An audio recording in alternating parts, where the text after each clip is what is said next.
उत्कर्ष की online classes में आपका बहुत बहुत हार्दिक स्वागत, अभिनंदन। आज हम एक अच्छा टॉपिक जो कि रीट के अंतर्गत वहाँ से अधिकांशतः प्रश्न पूछे जाते हैं और जिसे संस्कृत व्याकरण का आधार स्तंभ भी कहा जाता है, उसके बारे में परिचर्चा करेंगे। तो देखेंगे, सबसे पहले राधे राधे, श्री राधे। टॉपिक का नाम है कारक। टॉपिक का नाम है कारक। कारक के बारे में परिचर्चा करेंगे, जहां से कि अधिकांशतः आपके लिए लगभग कारक प्रकरण से 3 प्रश्न पूछे जाते हैं। कारक प्रकरण से 3 प्रश्न पूछे जाते हैं। कारक से ही जुड़ा हुआ आपका प्रकरण है, कारक से ही जुड़ा हुआ प्रकरण है आपका अनुवाद। कारक से ही जुड़ा हुआ प्रकरण है आपका अनुवाद और कारक से ही जुड़ा हुआ प्रकरण है आपका अशुद्धि संशोधन। अशुद्धि संशोधन, अशुद्धि संशोधन। अब हम इनके तीनों के बारे में परिचर्चा करेंगे। तो सबसे पहले कारक। कारक किसे कहते हैं? कारक किसे कहते हैं यह आना चाहिए कि कारक किसे कहते हैं। तो कारक में सबसे पहले मूलतः क्र धातु, कारक शब्द में मूलतः क्र धातु और णवुल प्रत्यय का, क्र धातु और णवुल प्रत्यय का प्रयोग किया गया है, क्योंकि प्रत्यय हमेशा शब्द व धातु के बाद में जोड़े जाते हैं। णवुल प्रत्यय में से शेष, णवुल प्रत्यय में से शेष वो रहता है। णवुल प्रत्यय में से शेष क्या रहता है? वो। और एक सूत्र होता है, वो को अक करता है यवोर नाको, और सूत्र का नाम है यवोर नाको। सूत्र का नाम है यवोर नाको, जो कि वो के स्थान पर, वो के स्थान पर अक आदेश करता है। अक आदेश, वो के स्थान पर अक आदेश करता है।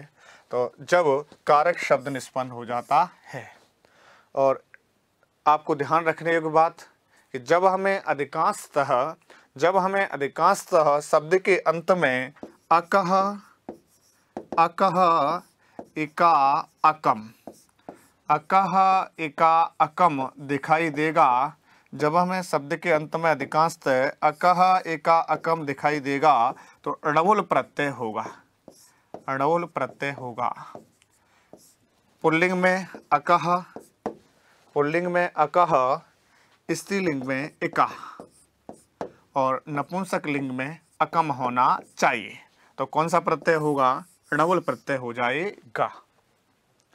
अब आगे लिखा हुआ है अनुवाद। अनुवाद किसे कहते हैं? तो अनुवाद के बारे में परिचर्चा करेंगे। अनुवाद किसे कहते हैं? तो सबसे पहले अनुवाद।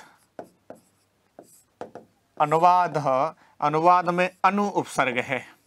अनुवाद में अनु उपसर्ग। तो उपसर्ग कितने होते हैं, यहाँ एक बात आ जाती है।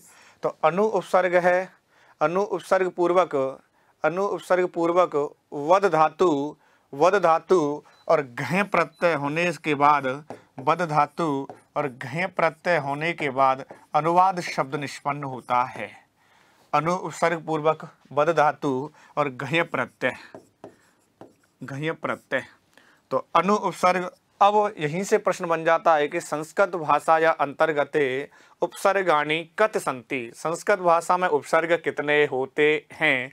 तो संस्कृत भाषा में उपसर्ग कितने होते हैं? 22, और जिन्हें संस्कृत में क्या कहा जाता है? द्वाविंशति। क्या कहा जाता है? द्वाविंशति। तो अनुवाद शब्दे उपसर्गः अस्ति। अनुवाद शब्द में उपसर्ग है, तो सबसे पहले उपसर्ग कौन सा हुआ? अनु। उपसर्ग कितने होते हैं? 22, और संस्कृत में द्वाविंशति। अब धातु कौन सी है? वद धातु, जो कि वदति, वदतः, वदन्ति बोलने के योग में प्रयोग की जाती है।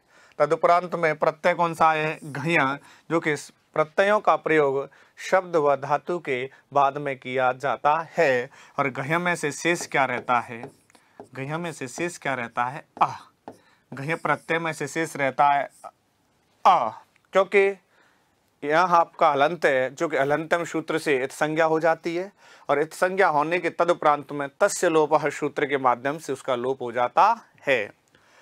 घ आपका क ख ग घ घ एक सूत्र होता है लसक को तद्धिते। लसक को तद्धिते सूत्र के माध्यम से, लसक को तद्धिते सूत्र के माध्यम से सूत्र का नाम है लसक को तद्धिते। सूत्र का नाम है लसक को तद्धिते। तो लसक को तद्धिते सूत्र क्या कहता है? ल और आपका स और आपका कु, और कु का मतलब होता है क वर्ग। कु का मतलब होता है क वर्ग। इस सूत्र के माध्यम से इन वर्णों की कौन सी संज्ञा हो जाती है? इत संज्ञा। इन सूत्रों के माध्यम, इस सूत्र के माध्यम से इन वर्णों की ल स और कु वर्ग में क ख ग घ आ इनकी इत संज्ञा होने के तदुपरांत में तस्य लोपः सूत्र के माध्यम से क्या हो जाता है? लोप। तस्य लोपः, तस्य लोपः सूत्र के माध्यम से क्या हो जाता है? लोप। विद्वानों, आपके मन में भाव आ रहे होंगे कि इत संज्ञा क्या है। तो इत संज्ञा क्या है? सबसे पहले संज्ञा किसे कहते हैं? नामकरणम संज्ञा। नामकरणम संज्ञा, जिसका जो नाम दे दिया जाता है उसे संज्ञा कहा जाता है। संगीयते विधीयते अनैनित संज्ञा नामकरणम संज्ञा। जो नाम दे दिया जाता है वो संज्ञा कहलाती है। तो तदुपरांत में ल और शिवजी वाला स और कु वर्ग में, कु में क वर्ग और क वर्ग में क ख ग घ और इन वर्णों की कौन सी संज्ञा हो गई? इत संज्ञा। इत संज्ञा किसे कहते हैं? उपदेशे अंत्यम हल इत स्यात्। उपदेश आद्योच्चारणम। उपदेश अवस्था में अंतिम हल वर्ण की इत संज्ञा होती है। अंतिम हल वर्ण की इत संज्ञा होती है। उपदेश किसे कहते हैं? उपदेश आदि उच्चारणम। उपदेश का मतलब होता है आदि उच्चारण। आदि उच्चारण का मतलब है कि संस्कृत व्याकरण के अंतर्गत 3 मुनि हुए थे, और 3 मुनि सबसे पहले पाणिनि, कात्यायन, पतंजलि। इनके द्वारा कहे गए कथन को उपदेश कहा जाता है। जैसे धातु सूत्र गणोणादि वाक्य लिंगानुशासनम आगम प्रत्यय आदेशा उपदेशा प्रकीर्तितः। धातु सूत्र गण वाक्य लिंगानुशासन आगम आदेश प्रत्यय ये सब किसके द्वारा कहे गए थे? पाणिनि, कात्यायन, पतंजलि के द्वारा कहे गए थे, और इन्हें ही उपदेश कहा जाता है। तो इत संज्ञा का मतलब हुआ, और तस्य लोप से क्या हो गया? लोप। तो अनुपसर्ग पूर्वक बद धातु और घ प्रत्यय के माध्यम से कौन सा? घ प्रत्यय के माध्यम से अनुवाद शब्द निष्पन्न होता है। अनुवाद शब्द निष्पन्न होने के बाद में अगली मंतव्य, अनुवाद किसे कहते हैं? सबसे पहले अनुवाद किसे कहते हैं? अनुवाद की परिभाषा। तो अनुवाद किसे कहते हैं समझेंगे एक बार, कि एकस्यायां भाषायां हविवक्त विचाराणाम। एकस्यायां भाषायां हविवक्त विचाराणाम अन्यस्यायां भाषायां यथावत। यथावत माने होता है जैसे का तैसा। एक भाषा में अभिव्यक्त विचारों को ज्यों का त्यों या जैसे का तैसा दूसरी भाषा में कह देना ही अनुवाद कहलाता है। तो आपके लिए विद्वान हो, एक प्रश्न अधिकांश यहाँ पूछा जाता है, 1 से 2 प्रश्न पूछे जाते हैं कि राम जाता है, अनुवाद कीजिए। राम विद्यालय जाता है, अनुवाद कीजिए। शिव धौलपुर जाता है, अनुवाद कीजिए। शिव भोजन खाता है, अनुवाद कीजिए। तो इस तरह आपके लिए अनुवाद के प्रश्न आपके लिए पूछे जाते हैं। तो आपको अनुवाद भी कारक के अंतर्गत से आपको समझने होंगे, क्योंकि कारक प्रकरण है जो आपका, उसे आधार स्तंभ कहा जाता है। आपका रीट का तो आधार स्तंभ कहा जाता है, संस्कृत व्याकरण का उसे आधार स्तंभ कहा जाता है। जैसे अब आपका आता है अशुद्धि संशोधन। अशुद्धि संशोधन।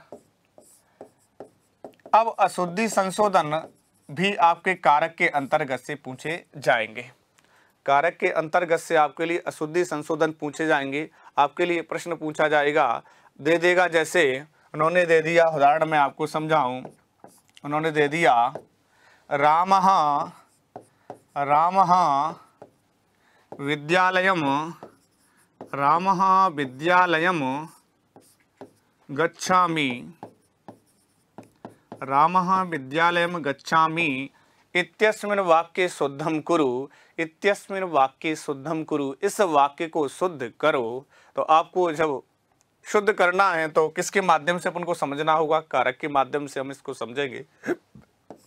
ऑप्शन में आएगा आपका गच्छति, ऑप्शन में आएगा आपका गच्छथ, ऑप्शन में आएगा आपका गच्छसि और अगला होगा गच्छन्ति। तो आपको जवाब क्या देना होगा? क्योंकि जवाब देना होगा आपको गच्छति। क्या जवाब होगा? गच्छति, क्योंकि कहा गया है जैसो मेरो करता होगा वैसी मेरी क्रिया होगी। जब मुझे आवश्यकता पड़ेगी कर्म करण में यूज कर लूंगा। जैसो मेरो करता होगा वैसी मेरी क्रिया होगी। तो कर्ता आपका कौन सा है? रामः, जो कि प्रथम विभक्ति एक वचन था, तो क्रिया भी हमारी कौन सी आएगी? प्रथम पुरुष एक वचन की, जो कि गच्छति हो जाएगी। इस तरह आपके लिए प्रश्न पूछे जाएंगे। अब देखते हैं, तो सबसे पहले कारक। अब कारक की आ जाती है परिभाषा। कारक किसे कहते हैं?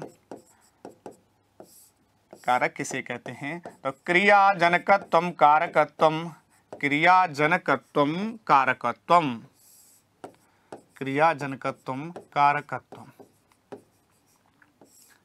क्रियाजनकत्वम कारकत्वम। और दूसरी परिभाषा होती है क्रियाम करोति इति कारकम, क्रियाम करोति इति कारकम, क्रियाम करोति इति कारकम।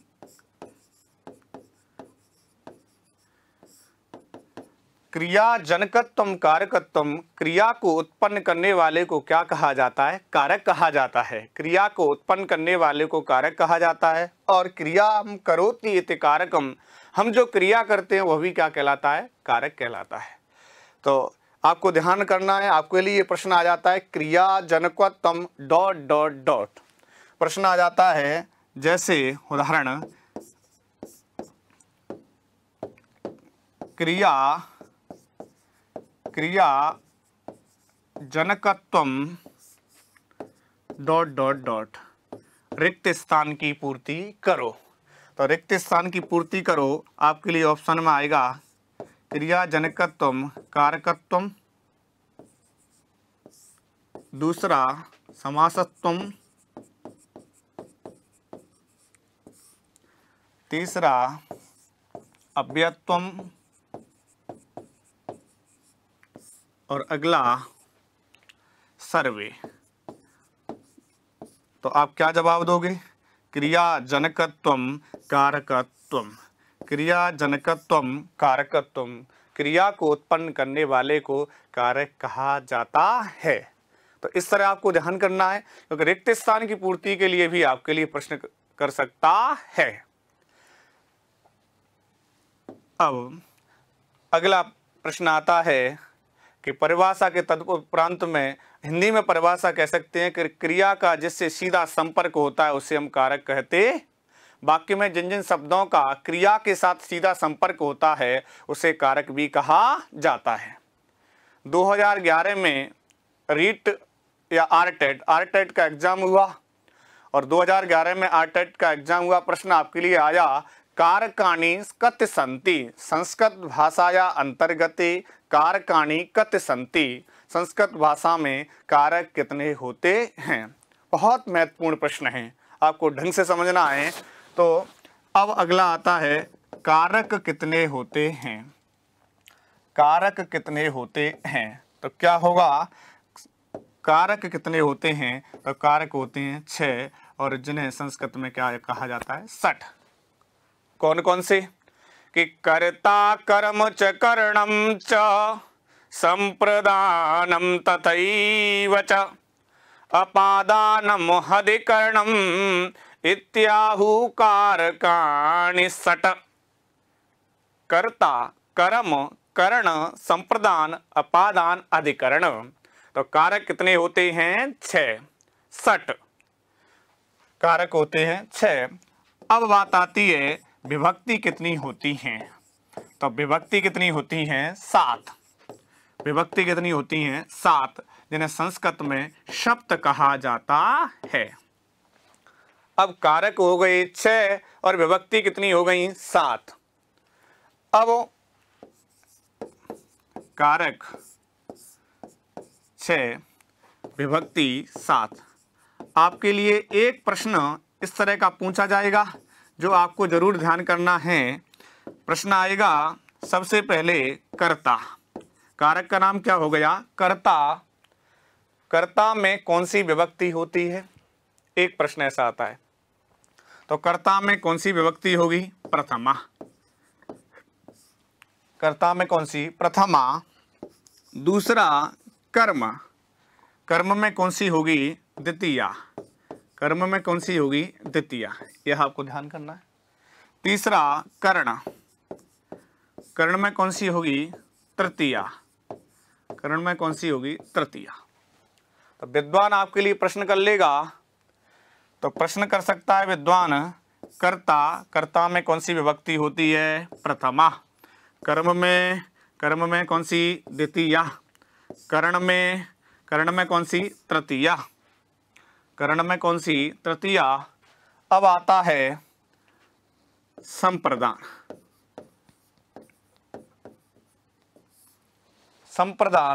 संप्रदान में कौन सी विभक्ति? चतुर्थी। संप्रदान में कौन सी? चतुर्थी। अब अपादान। अपादान में पंचमी। अपादान में पंचमी। अब आता है अधिकरण। अधिकरण में सप्तमी। अधिकरण में सप्तमी। अधिकरण में सप्तमी। तदुपरांत में संप्रदान में चतुर्थी, अपादान में पंचमी, अधिकरण में सप्तमी होने के तदुपरांत में मन में भाव आते हैं कि कारक होते हैं 6 और विभक्ति होती हैं 7। कारक किसको नहीं माना गया है? कारक किसको नहीं माना गया है? अब वाक्य में जिन जिन शब्दों का क्रिया के साथ सीधा संपर्क होता है उसे कारक कहते हैं। कारक बनना है तो क्रिया से संपर्क रखना ही पड़ेगा। अब कारक किसको नहीं माना गया? कारक नोट लगा के लिखते हैं। कारक नहीं माना गया। संबंध को कारक नहीं माना गया। संबंध को कारक नहीं माना गया तो संबंध में कौन सी विभक्ति होती है? संबंध में षष्ठी विभक्ति होती है। संबंध को कारक नहीं माना गया और संबंध में षष्ठी विभक्ति होती है। अब बहुत अच्छा प्रश्न बन रहा है। अधिकांश से यह प्रश्न आ गया तो काफी बच्चे बाहर हो जाएंगे। प्रश्न है, संबंध में षष्ठी विभक्ति होती है परंतु षष्ठी विभक्ति का प्रयोग किस अर्थ में किया जाता है? संबंध में षष्ठी विभक्ति होती है पर षष्ठी विभक्ति का प्रयोग किस अर्थ में किया जाता है? तो आपको जरूर ध्यान करना है कि षष्ठी विभक्ति का प्रयोग शेषार्थ अर्थ में किया जाता है। शेषार्थ अर्थ में किया जाता है या शेष अर्थ में किया जाता। शेष अर्थ में किया। संबंध में षष्ठी विभक्ति होती है और षष्ठी विभक्ति का प्रयोग शेष अर्थ में किया जाता है। मन में भाव आ रहे होंगे कि शेष अर्थ का मतलब क्या होता है। कारक अपने कितने थे? 6। सट इनके अलावा जो भी कुछ शेष रहता है उसमें कौन सी विभक्ति होती है? षष्ठी विभक्ति होती है। जैसे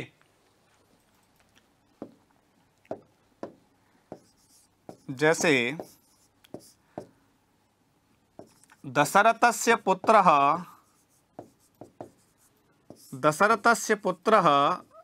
रामः। दशरथस्य पुत्रः रामः। यहाँ दशरथ और राम का केवल संबंध रहा। दशरथ का पुत्र कौन है? राम है। तो यहाँ केवल पुत्र रूपी क्या रहा? संबंध रहा। कक्षायाः अध्यापकः शिवः। तो यहां केवल अध्यापक रूपी क्या रहा? संबंध। तो इसलिए दशरथ में यहां कौन सी विभक्ति? षष्ठी, और इधर इसमें भी कौन सी विभक्ति? षष्ठी विभक्ति का प्रयोग किया गया है। तो यह आपकी क्लियर हो गया होगा कि कारक किसको नहीं माना गया है। तो कारक आपको कि संबंध को कारक नहीं माना गया है। तो संबंध में कौन सी विभक्ति होती है? संबंध में षष्ठी विभक्ति होती है। किस अर्थ में होती है? शेषार्थ अर्थ में होती है। जैसे उदाहरण के माध्यम से यहाँ पुत्र रूपी संबंध और वहां अध्यापक रूपी संबंध रहा है। अब हम सबसे पहले प्रथमा विभक्ति और इधर प्रथमा विभक्ति में कारक है आपका कर्ता। कारक का नाम है कर्ता कारक। अध्यापन कार्य करेंगे। अब देखें, सबसे पहले प्रथमा विभक्ति में विद्वानों, दोस्तों आपको 5 मुख्यतः तथ्य ध्यान रखने प्रथमा विभक्ति में। पहला, सबसे पहले 5, पहला प्रातिपदिकार्थ। प्रातिपदिकार्थ। दूसरा लिंग।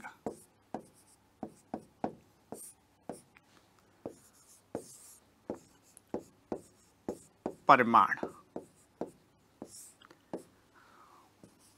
और चौथा वचन। प्रातिपदिकार्थ, लिंग, परिमाण, वचन। 4 मंतव्य हो गए। इन 4 तथ्यों के बारे में समझेंगे। सबसे पहला है प्रातिपदिकार्थ। तो प्रातिपदिकार्थ किसे कहते हैं? सबसे पहले कि नियतोपस्थितिकः प्रातिपदिकार्थः। नियतोपस्थितिकः प्रातिपदिकार्थ मतलब जिसका निश्चित अर्थ होता है उसे प्रातिपदिकार्थ कहा जाता है। निश्चित अर्थ होता है। तो प्रातिपदिकार्थ का मतलब हुआ निश्चित अर्थ होता है।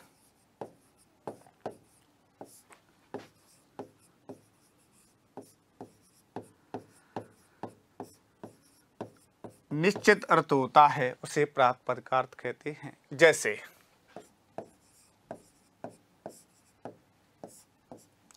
कृष्णः। कृष्णः, कृष्णः शब्द कृष धातु, और कृष धातु का अर्थ होता है खींचना। जो अपनी तरफ खींचे उसे कृष्ण कहते हैं। कृष धातु का अर्थ होता है खींचना, खींचना।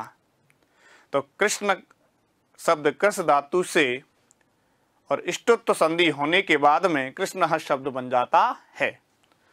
इधर आपका रामः। रामः, रामः में मूलतः रम धातु। इधर रामः में मूलतः कौन सी? रम धातु। और रम धातु का अर्थ होता है रमणः। रम धातु से घय प्रत्यय करने पर कौन सा शब्द बन जाता है? राम। इधर कौन सी धातु थी? कृष धातु। और कृष का अर्थ क्या होता है? खींचना। जो अपनी तरफ खींचे उसे कृष्ण कहते हैं। अब बोला अगला, कृष्णः रामः श्री। श्री माने क्या होता है? लक्ष्मी। ज्ञानम। ज्ञानम माने क्या होता है? ज्ञान। और आपका उच्च ही, और उच्च ही माने क्या होता है? ऊंचा। और नीच ही, नीचे ही माने क्या होता है? नीचा। ये अव्यय शब्द हैं। अव्यय हैं परंतु इनमें सुप प्रत्यय का प्रयोग करना ही पड़ेगा। शब्द बनाने के लिए सुप प्रत्यय जोड़ने ही पड़ेंगे, क्योंकि शुप और तिंग लगने के बाद में ही शब्द बन जाते हैं, पद बन जाता है। तदुपरांत में यह प्रातिपदिकार्थ के उदाहरण हो गए कि निश्चित अर्थ होता है उसे प्रातिपदिकार्थ कहा जाता है। कृष्णः कृष धातु, रामः रम धातु से घय प्रत्यय करने के बाद, श्री ज्ञानम उच्च ही और नीचे।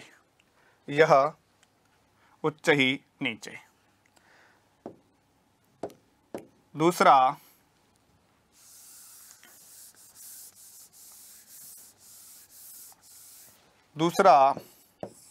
लिंग।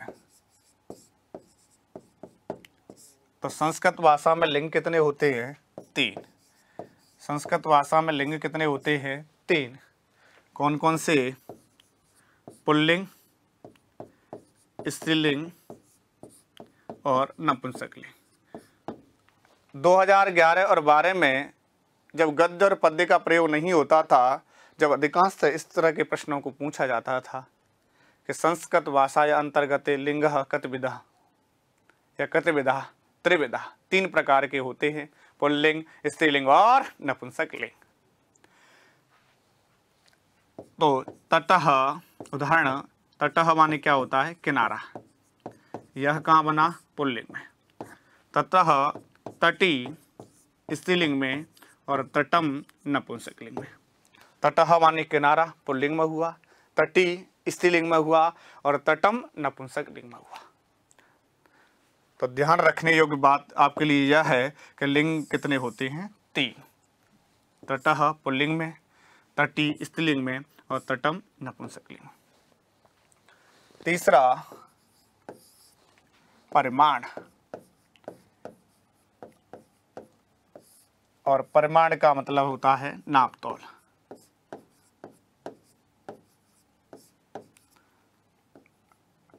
नापतोल। उदाहरण है द्रोणो बृह्य। द्रोणो बृह्य, बाल्टी भर चावल। बाल्टी के माध्यम से चावलों को नापा गया है। तो इसलिए आपको ध्यान करना है कि नाप तौल के योग में कौन सी विभक्ति होती है। नाप तौल के योग में कौन सी विभक्ति होती है, आपको ध्यान करना है। तदुपरांत में अगला अपना चौथा, वचन। वचन, वचन संस्कृत भाषा में वचन कितने होते हैं? तो वचन भी होते हैं आपके 3। संस्कृत भाषा में वचन कितने होते हैं? 3। एक वचन, द्विवचन और तीसरा बहुवचन। एकः, द्वौ और आपका बहवः। एकः, द्वौ और बहवः। एकः माने एक वचन, द्वौ माने द्विवचन और बहवः माने बहुवचन। तो इनमें भी कौन सी विभक्ति होती है? प्रथमा। इनमें भी प्रथमा विभक्ति का प्रयोग किया जाता है। अगला बहुत ही महत्वपूर्ण, जहाँ के अधिकांश विद्यार्थी इस प्रश्न को क्या करते हैं? गलत करते हैं। जहाँ अधिकांश विद्यार्थी गलत करते हैं, और संबोधन में कौन सी विभक्ति होती है? संबोधन में कौन सी विभक्ति होती है? तो संबोधन में होती है प्रथमा विभक्ति। संबोधन में कौन सी विभक्ति होती है? प्रथमा विभक्ति का प्रयोग किया जाता है। क्योंकि अधिकांश विद्यार्थियों के मन में एक ही भाव रहती है, एक ही भाव रहता है कि संबोधन में अष्टमी विभक्ति होती है। विद्यार्थियों, संस्कृत भाषा के अंतर्गत 8 विभक्ति नहीं होती हैं। संस्कृत भाषा में विभक्ति आपकी 7 होती हैं और कारक आपके कितनी होती हैं? 6। सट जिन्हें कहा जाता है। तो आपको विदित होना चाहिए, आपको पता होना चाहिए कि संबोधन में प्रथमा विभक्ति का प्रयोग किया जाता है। प्रश्न आपके लिए पूछ लिया जाता है, संबोधने विभक्ति ही भवति। संबोधन में विभक्ति होती है प्रथमा, अष्टमी, पंचमी, चतुर्थी। तो आपको क्या जवाब देना है? प्रथमा। जैसे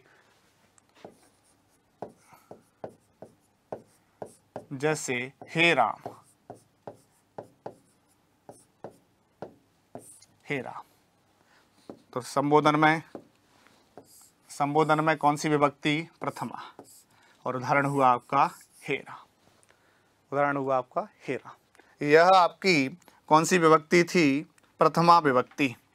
प्रथमा विभक्ति और प्रथमा विभक्ति के तद उपरांत में आपकी द्वितीया विभक्ति।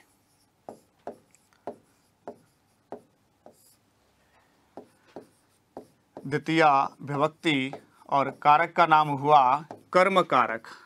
कारक का नाम हुआ कर्म कारक। यह आपके लिए बहुत महत्वपूर्ण है। द्वितीया विभक्ति आपके लिए बहुत महत्वपूर्ण है, कर्म कारक आपके लिए बहुत महत्वपूर्ण है। यहाँ से ही आपके लिए अनुवाद करने के लिए प्रश्न पूछा जाता है अधिकांशतः, और अशुद्धि संशोधन का प्रश्न भी यहाँ से ही पूछने की संभावना जताई जाती है। तो आपको ढंग से इसका अध्ययन करना है। तो सबसे पहले इसका पहला सूत्र है कर्तुरी इष्टतमम् तमम् कर्म। कर्तुरी इष्टतमम् कर्म। और दूसरा सूत्र है कर्मणि द्वितीया। दूसरा सूत्र है कर्मणि द्वितीया।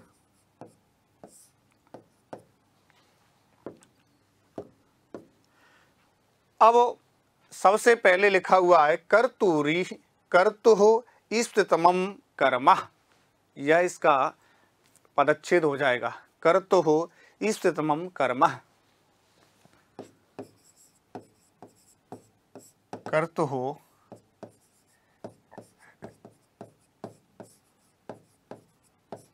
इष्टतमम् कर्म।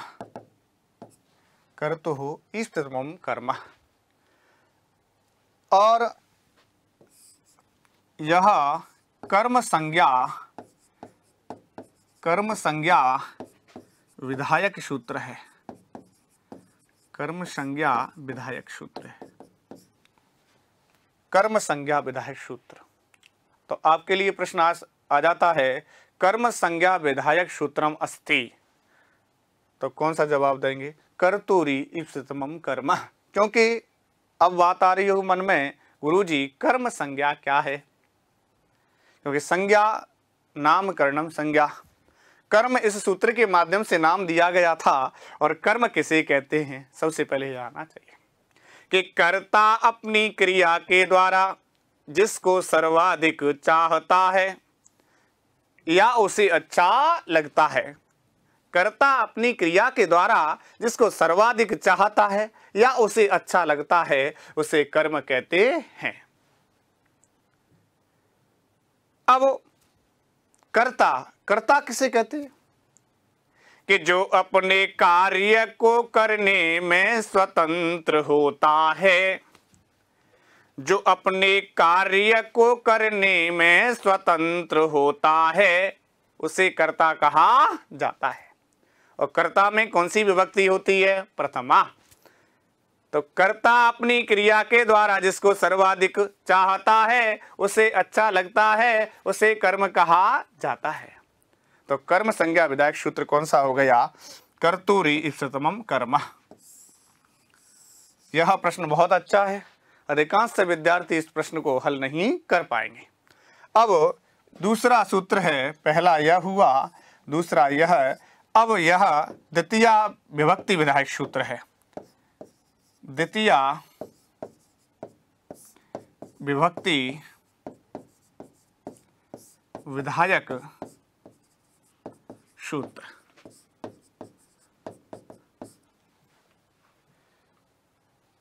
द्वितीया विभक्ति विधायक सूत्रम अस्ति। तो कौन सा जवाब दोगे? कर्मणि द्वितीया। इन्होंने कहा अनुक्त कर्म में द्वितीया विभक्ति होती है। तो आपके पास पहला प्रश्न बन गया कर्म संज्ञा विधायक सूत्रम अस्ति, तो कर्तुरी इष्टतमम् कर्म। दूसरा बन गया द्वितीया विभक्ति विधायक सूत्रम अस्ति। तो कौन सा जवाब दोगे? कर्मणि द्वितीया। और कर्म किसे कहते हैं? कर्म की परिभाषा कर्ता अपनी क्रिया के द्वारा, कर्ता अपनी क्रिया के द्वारा, कर्ता अपनी क्रिया के द्वारा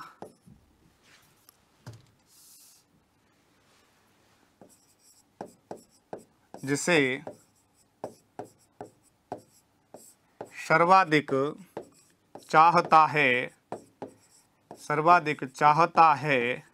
या उसे अच्छा लगता है,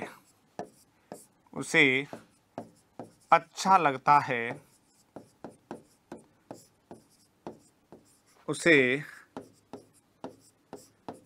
कर्म कहते हैं। कर्म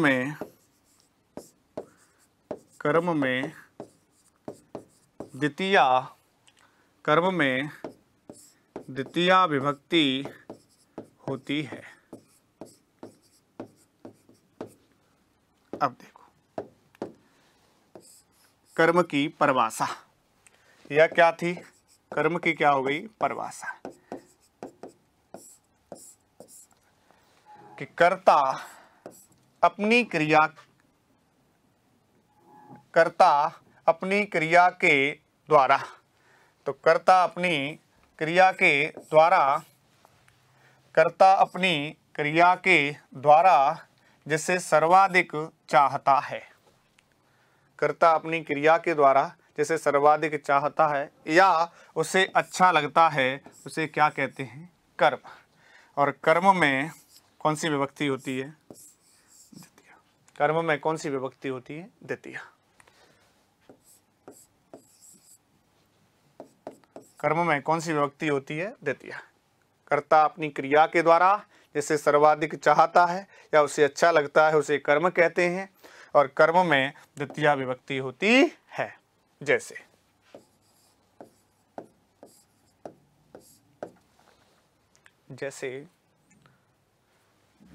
शिव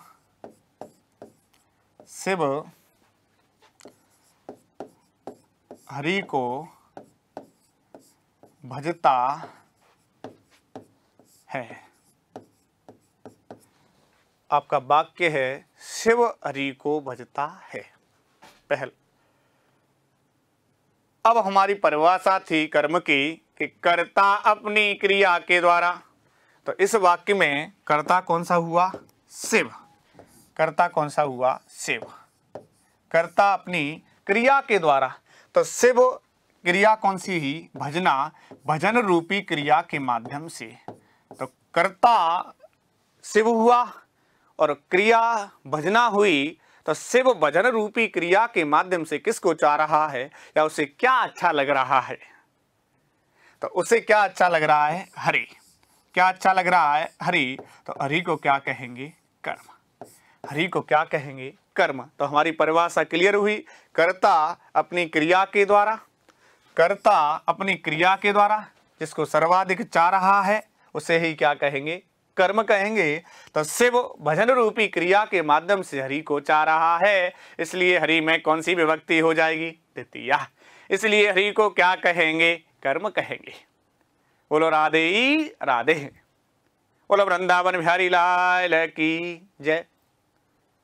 तो शिव भजन रूपी क्रिया के माध्यम से हरि को चाह रहा है, तो अपना शिवहा वाक्य बनेगा शिवहा। क्योंकि शिव अकेला है, एक वचन है, तो प्रथमा एक वचन प्रयोग किया जाएगा। शिवहा। और जैसा मेरा करता होगा वैसी मेरी क्रिया होगी। हमेशा कर्ता के अनुसार ही क्रिया का प्रयोग किया जाता है। कर्ता एक वचन होगा तो क्रिया कैसी होगी? एक वचन। कर्ता देववचन होगा, क्रिया कैसी होगी? देववचन। कर्ता बहुवचन होगा, क्रिया कैसी होगी? बहुवचन। क्योंकि जैसा मेरा कर्ता होगा वैसी मेरी क्रिया होगी। जब मुझे आवश्यकता पड़ेगी कर्म करण में प्रयोग कर लूंगा। हमेशा कर्ता के अनुसार ही क्रिया का प्रयोग किया जाता है। तो कर्ता शिव किसके माध्यम से? शिव भजति। शिव भजन रूपी क्रिया के माध्यम से किसको चाह रहा है? हरि को। तो शिव हरिम भजति। शिव हरिम भजति। शिव हरि को भजता है। शिव हरिम भजति, तो शिव हरि को भजता है। तो यह हिंदी का संस्कृत में क्या कर दिया गया? अनुवाद कर दिया गया। क्योंकि एक भाषा में अभिव्यक्त विचारों को ज्यों का त्यों या जैसे का तैसा दूसरी भाषा में कह देना ही अनुवाद कहलाता है। तो हिंदी का जो वाक्य था शिव हरि को भजता है, वो किस में कह दिया? संस्कृत में कह दिया। दूसरा वाक्य,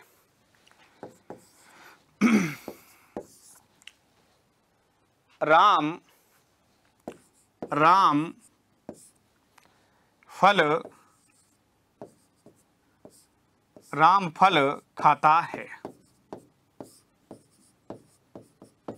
राम फल खाता है। राम यहाँ क्या है? कर्ता। राम यहाँ क्या है? कर्ता।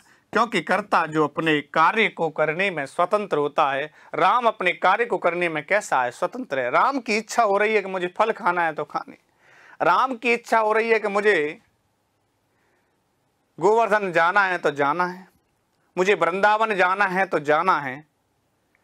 इच्छा है, क्योंकि कहा भी गया है कि राम खाने की क्रिया के माध्यम से किसको चाह रहा है? फल को चाह रहा है। उसको क्या अच्छा लग रहा है? फल अच्छा लग रहा है। तो अच्छे लगने वाले को क्या कहेंगे? कर्म कहेंगे।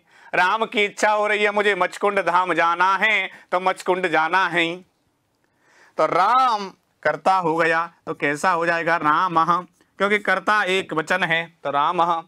और खादती खादता खादंती, राम खादती, यह हमारी क्या हो गई? क्रिया।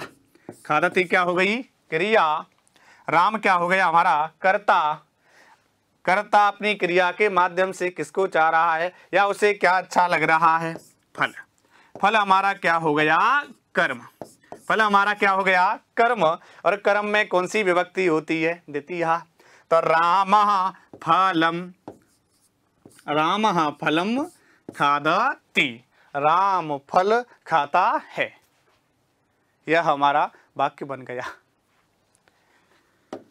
अब आपका दूसरा नंबर का सूत्र है, यहां से बहुत महत्वपूर्ण है, आपके लिए वेरी वेरी इंपॉर्टेंट है, वेरी मोस्ट है। यहां से विद्वानों आपके लिए प्रश्न पूछा जाएगा तो रिक्त स्थान की पूर्ति करो, ऐसा प्रश्न पूछा जाएगा, या शुद्ध करो।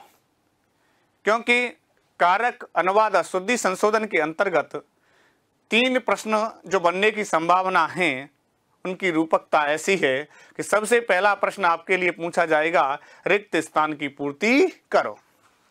दूसरा पूछा जाएगा वाक्य का अनुवाद करो, क्योंकि प्रश्न कहां से आएगा और प्रश्न कैसा आएगा और प्रश्न का जवाब क्या होगा, कौन बताएंगे? आप। मेरा उद्देश्य एक ही है कि प्रश्न कहां से आएगा और प्रश्न कैसा आएगा। प्रश्न ऐसा आएगा, इस तरह आएगा, उसका जवाब कौन देंगे? आप।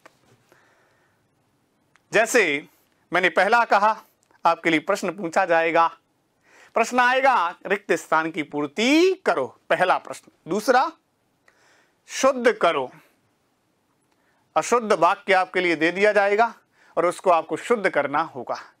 तीसरा आपके लिए पूछा जाएगा कि इस वाक्य का अनुवाद करो। और चौथा प्रश्न आपके लिए बन सकता है कि सह के योग में कौन सी विभक्ति होती है, नमः योगे कौन सी विभक्ति होती है, नमः के योग में, क्रुद्ध धातु के योग में कौन सी विभक्ति होती है, रुच धातु के योग में कौन सी विभक्ति होती है, आधार कितने प्रकार का होता है। इस तरह का प्रश्न पूछ लिया जाता है। तो आपको इन छोटी छोटी चीजों को बहुत ध्यान करना होगा। अपने उद्देश्य की तरफ यदि बढ़ना है, उद्देश्य की प्राप्ति करनी है, तो छोटी छोटी चीजों को ध्यान करना ही पड़ेगा। अब दूसरे नंबर का सूत्र है हदे हदे सिंह स्तासाम कर्म, हदे सिंह स्तासाम कर्म। देखो, अधिपूर्वक, यहां से फिर कह रहा हूं रिक्त स्थान की पूर्ति के लिए प्रश्न पूछा जाएगा और दूसरा नंबर का शुद्ध करने के लिए प्रश्न पूछा जाएगा। अधिपूर्वक, अधिपूर्वक, अधिपूर्वक होना चाहिए। सिंह, सोना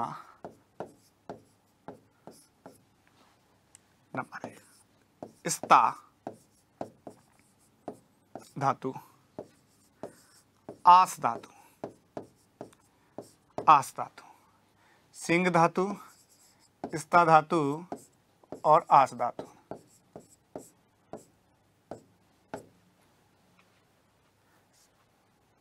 स्तावाने ठहरना,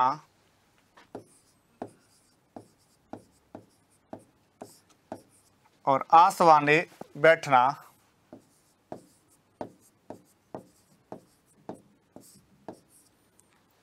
अधिपूर्वक, अधिपूर्वक सिंग धातु हो, स्ता धातु हो, आस धातु हो। कहने का मतलब अधिपूर्व में होना चाहिए, उपसर्ग अधि होना चाहिए, उससे युक्त 3 धातु होनी चाहिए, सिंग सोना, स्तावाने ठहरना और आसवाने बैठना। अब इनका आधार होना चाहिए। अधिपूर्वक सिंग स्ता आस धातुओं के आधार की कर्म संज्ञा होती है। आधार की कौन सी संज्ञा होती है? कर्म संज्ञा, कर्म संज्ञा होती है,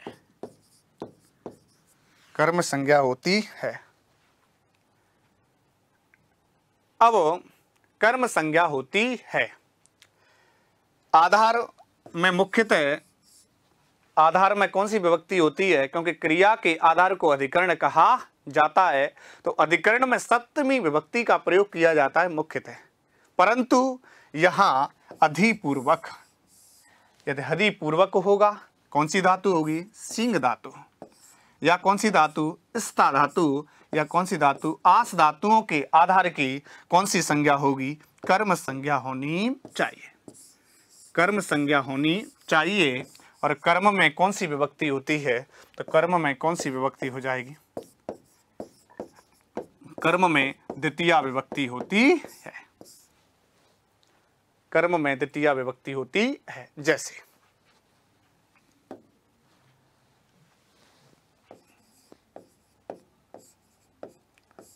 जैसे हरि वैकुंठ में, हरि वैकुंठ में सोता है।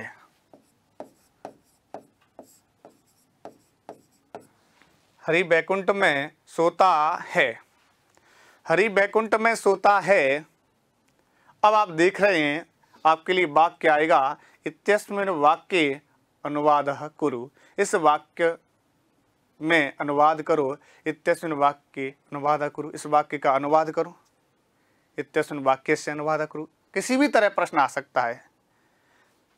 हरि वैकुंठ में सोता है, आप लोग गलती कैसे करेंगे? अधिकरण में, पे, पर, मैं आते ही आपके दिमाग में एक ही बात जाएगी कि मैं आ गया तो अधिकरण आ गया, और अधिकरण में कौन सी विभक्ति होगी? सप्तमी। आप इस तरह प्रश्न को क्या कर देंगे? गलत। आप इसको इस तरह बना देंगे, जैसे हरिहि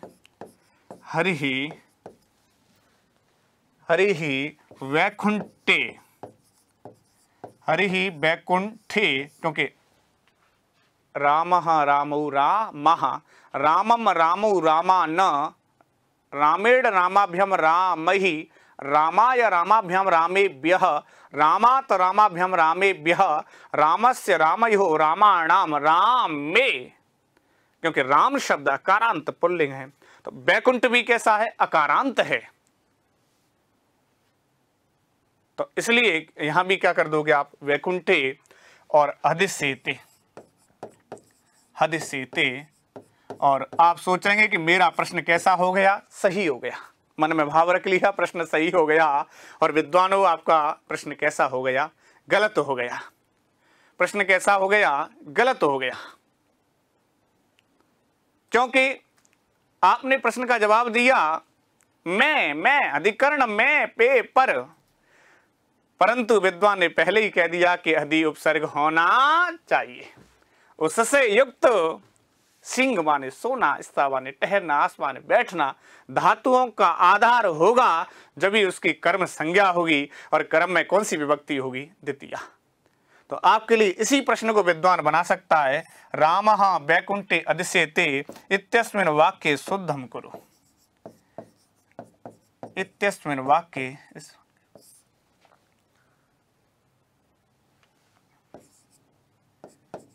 इस वाक्य को शुद्धम कुरु।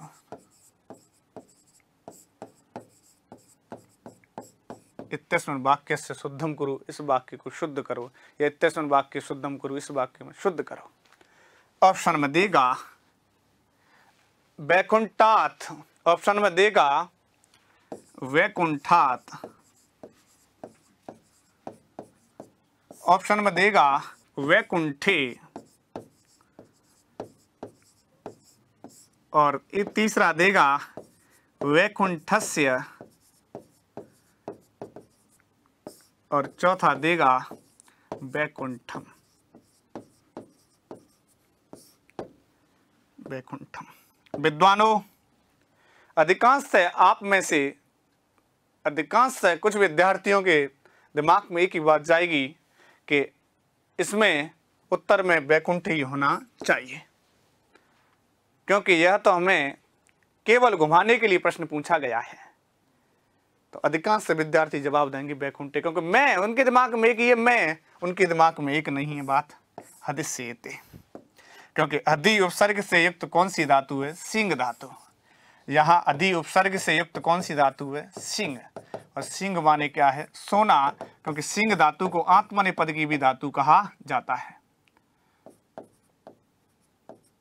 सिंह धातु को कौन सी धातु कहा जाता है? आत्मनेपद की, क्योंकि कहा गया है आत्मनेपद भी क्या है कि ऐसी धातु जिसके नीचे अनुदात्त चिन्ह होगा, ऐसी धातु जिसके नीचे अनुदात्त चिन्ह होगा और आ की संज्ञा हुई हो। किसकी? आ।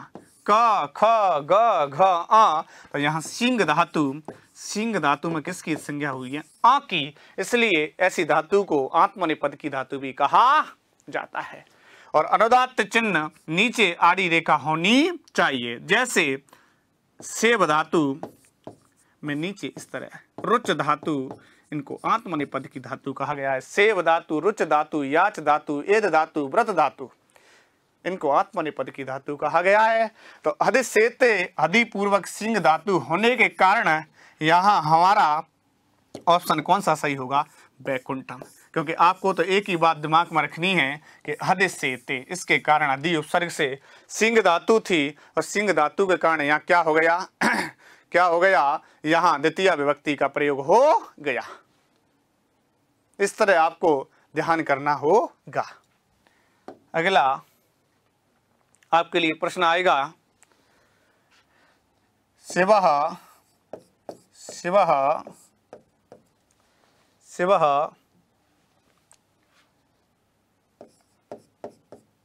ग्रामे अधितिष्ठति।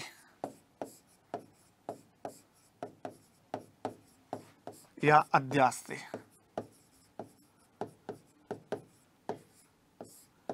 शिवः ग्रामे अधितिष्ठति या अध्यास्ते। शिव गांव में ठहरता है या बैठता है? शिव गांव में ठहरता है या बैठता है, आपके लिए वाक्य आ गया। अब शुद्ध करो, इस वाक्य को शुद्ध करो, आपके लिए प्रश्न आ जाएगा। और शुद्ध फिर किसका तरह करना होगा आपको? ऑप्शन में आपके लिए होगा ग्रामस्य, ग्रामात,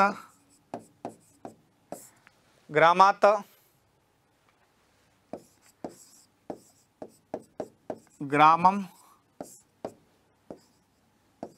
तीसरा हो गया ग्रामम और चौथा हो जाएगा ग्रामे। अब आपके दिमाग में एक ही बात आनी चाहिए कि क्या होगा? हदितिष्ठति। हदितिष्ठति अधि उपसर्ग पूर्वक, यह कौन सी धातु है? स्था धातु। अधि पूर्वक कौन सी धातु है? स्था धातु, जो कि स्था को कौन सा आदेश हो जाता है? तिष्ठ, क्योंकि तिष्ठति, तिष्ठतः, तिष्ठन्ति। जिस प्रकार दृश्य धातु को पश्य आदेश हो जाता है, पश्यति, पश्यतः, पश्यन्ति, उसी प्रकार स्था को तिष्ठति। तो अधितिष्ठति और अधि उपसर्ग पूर्वक यहाँ कौन सी धातु है? आस।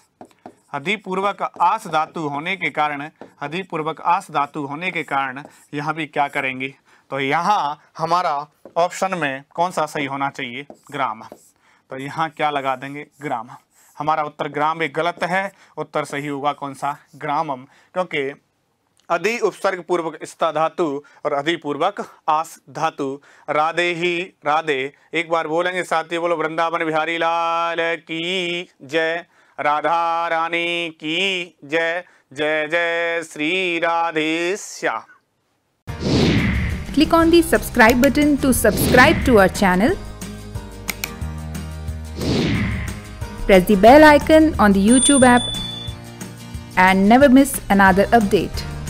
Download Karsh app from Google Play Store. Karsh app is one-stop solution for your competitive exam preparation with lots of unique and amazing features like create your own custom test, add YouTube videos in app library, add web reference link for quick revision, make your own custom flashcards. For each chapter, you can give online test and analyze your performance. So download Karsh app now.